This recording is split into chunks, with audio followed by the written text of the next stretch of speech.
Jesus Freak here. Now this topic started from a comment on one of my videos. And someone commented that their church had started to go squishy during the current situation in order to bring in more meat to fill the pews. I mean, I understand why that happens.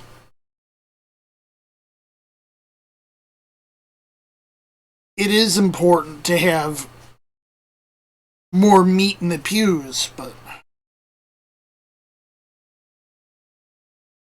do you really want to sacrifice sound doctrine to fill the pews? That basically makes you Joel Osteen. Or any number of preachers who have practically completely gotten rid of the gospel message in the name of popularity.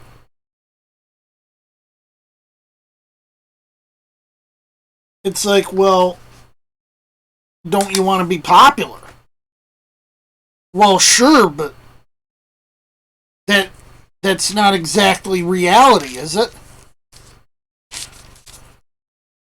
We were told in Scripture that we would not be popular.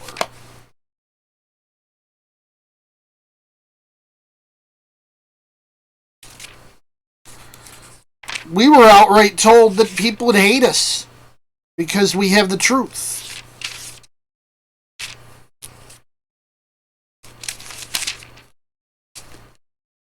So, you know, we could be getting all that popularity,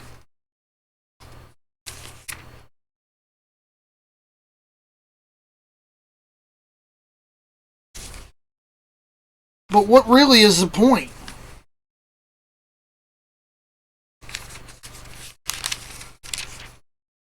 If you gain the world and lose your soul, what's the point?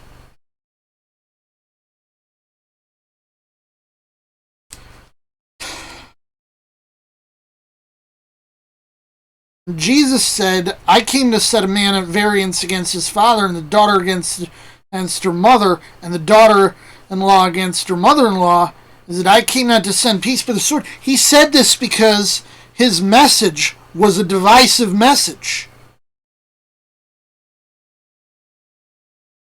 He wasn't saying, actively, fight against people, but he was saying people are going to fight against you because you have the truth.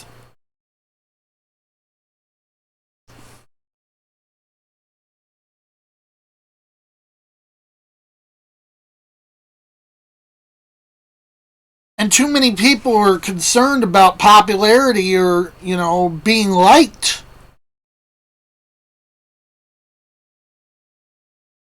First of all, Jesus said, that's not necessarily a good thing.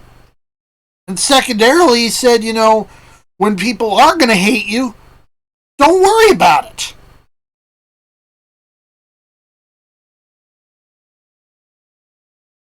If people are going to hate you and go after you because you're doing something right, don't worry. He's got your back. He said as much himself. But if you're chasing after popularity, you're going to be on the wrong side. You're going to be on that wide path that's going straight to hell in a handbasket.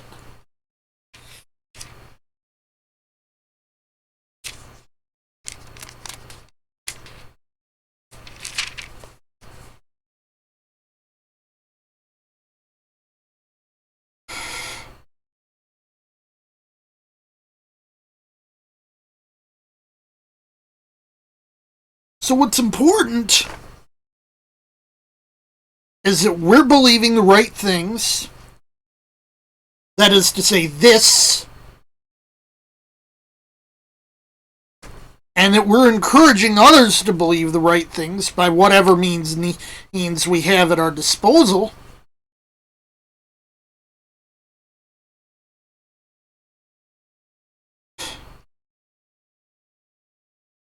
And we don't want our churches to get squishy. We don't want our churches to get soft. If anything, this is the time to bring back the hellfire and brimstone that's sadly missing from our churches today.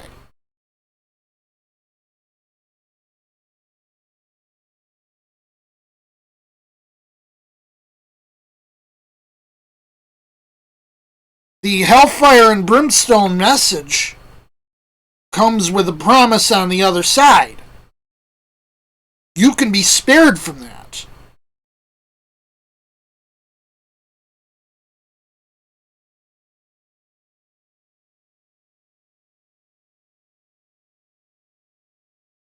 We will be spared from that.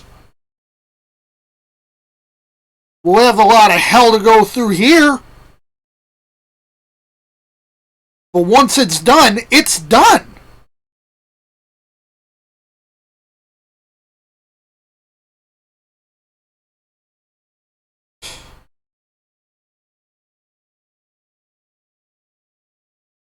And that's the importance of the hellfire bit.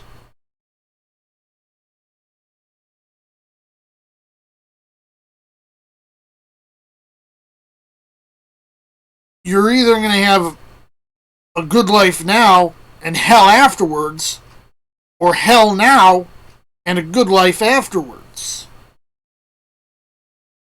Take your pick. But when everyone's on your side, I'd say that's the time to start worrying that you're on the wrong side.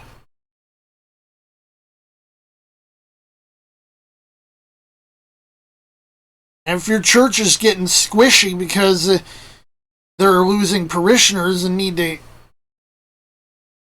fill the pews so they can fill their coffers, maybe it's time to look around.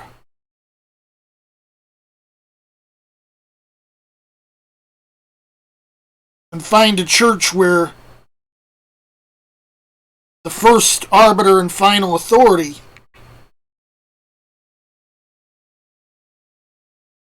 is the Word of God.